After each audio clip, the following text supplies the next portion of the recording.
യേശുവിൽ ഏറ്റവും അനുഗ്രഹീതരായ പ്രിയപ്പെട്ടവരെ,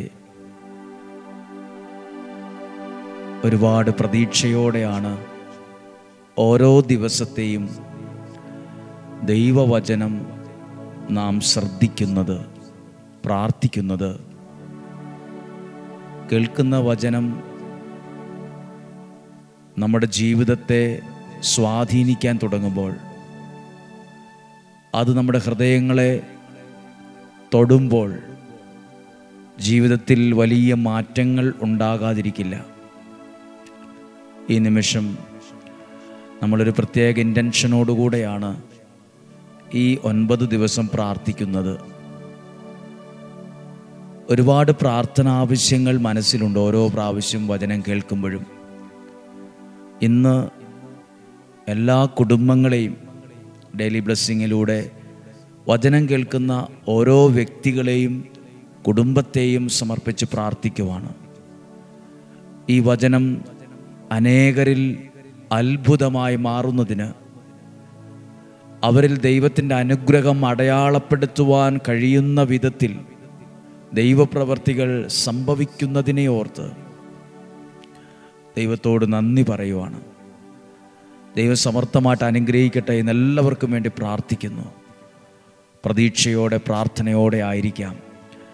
1 സാമുവേലിൻ്റെ പുസ്തകം 3-ാം അധ്യായം 2 മുതലുള്ള വാക്യങ്ങൾ സാമുവേലിനെ ദൈവം വിളിക്കുന്നൊരു ഭാഗമാണ്. സാമുവേലിനെ ദൈവം വിളിക്കുന്നു. 3-ാം അധ്യായം 2-ാമത്തെ വാക്യം, ഏലി ഒരു ദിവസം തൻ്റെ മുറിയിൽ കിടക്കുകയാണ്. അവനൊന്നും കാണാൻ കഴിയാത്ത വിധം കാഴ്ച മങ്ങിത്തുടങ്ങിയിരുന്നു. ദൈവത്തിൻ്റെ മുൻപിലെ ദീപം അണഞ്ഞിരുന്നില്ല. സാമുവേൽ ദേവാലയത്തിൽ ദൈവത്തിൻ്റെ പേടകം സ്ഥിതി ചെയ്യുന്നതിനരികെ കിടക്കുകയായിരുന്നു. അപ്പോൾ കർത്താവ് സാമുവേലിനെ വിളിച്ചു, സാമുവേൽ, സാമുവേൽ. അവൻ വിളി കേട്ടു. ഞാനിതാ. അവൻ ഏലിയുടെ അടുക്കലേക്കോടി, അങ്ങനെ വിളിച്ചോ എന്ന് ചോദിച്ചു. ഏലി പറഞ്ഞു, ഞാൻ നിന്നെ വിളിച്ചില്ല, പോയി കിടന്നുകൊള്ളുക.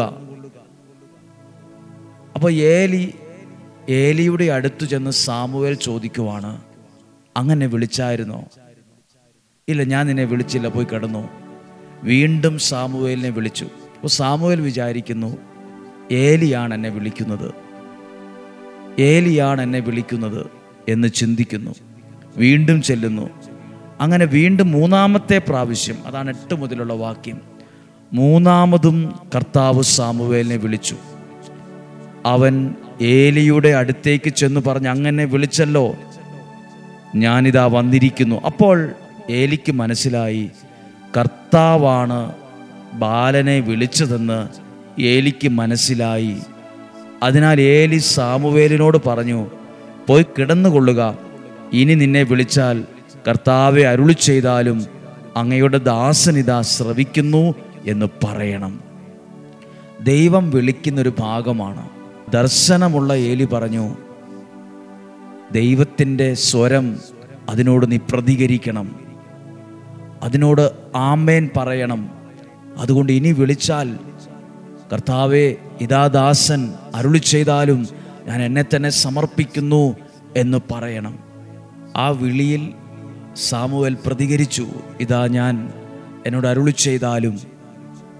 അങ്ങനെ ഈ സാമുവേൽ എവിടെ എത്തി? ദൈവത്തിൻ്റെ വാക്കുകേട്ട് സാമുവേൽ വളർന്നോ തളർന്നോ എന്നൊക്കെ അറിയണമല്ലോ.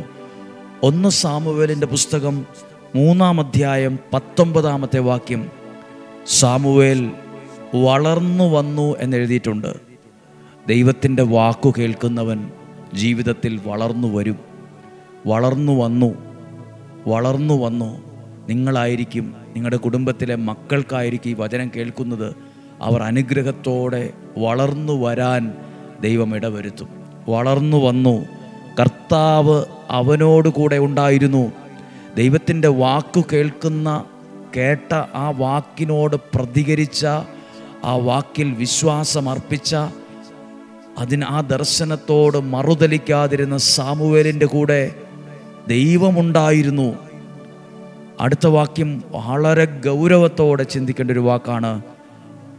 അവൻ്റെ വാക്കുകളൊന്നും വ്യർത്ഥമാകാൻ അവിടുന്ന് ഇടവരുത്തിയില്ല. അവൻ്റെ വാക്കുകൾ, ദൈവത്തിൻ്റെ വാക്കു കേൾക്കുന്നവൻ്റെ വാക്കുകൾക്കൊരു വിലയുണ്ട്. ദൈവത്തിൻ്റെ വാക്ക് വിശ്വാസത്തോടെ കേൾക്കുന്ന ഒരു അമ്മയായിരിക്കാം, അപ്പനായിരിക്കാം, യുവാവായിരിക്കാം, യുവതിയായിരിക്കാം, ആരുമാകട്ടെ, നിങ്ങളുടെ വാക്കിന് പോലും ഒരു വിലയുണ്ടാവും. തീരുമാനങ്ങൾക്ക് വിലയുണ്ടാവും, നിലപാടുകൾക്ക് വിലയുണ്ടാവും. അത് വീട്ടിലായാലും നാട്ടിലായാലും അതെവിടെയായാലും നിങ്ങളുടെ വാക്കുകൾ പോലും വിലയുള്ളതായി മാറും. അവൻ്റെ വാക്കുകളിലൊന്നും വ്യർത്ഥമാകാൻ ദൈവം അനുവദിച്ചില്ല. അടുത്ത വാക്യമാണ്, സാമുവേൽ കർത്താവിൻ്റെ പ്രവാചകനായി തീർന്നിരിക്കുന്നുവെന്ന് ദാൻ മുതൽ ബേർഷേബ വരെയുള്ള ഇസ്രായേൽ ജനം മുഴുവൻ അറിഞ്ഞു. അവൻ വലുതായി അനുഗ്രഹിക്കപ്പെട്ടുവെന്ന്, അവൻ ദൈവാനുഗ്രഹത്തിൽ വളർന്നുവെന്ന് ആ ദേശത്തുള്ള മുഴുവൻ ആളുകളും അറിഞ്ഞു. കർത്താവ് സാമുവേലിന് ദർശനം നൽകിയ ശീലോയിൽ വെച്ച് അവിടുന്ന് വീണ്ടും അവനോട് സംസാരിച്ച് തന്നെ വെളിപ്പെടുത്തിക്കൊണ്ടിരുന്നു.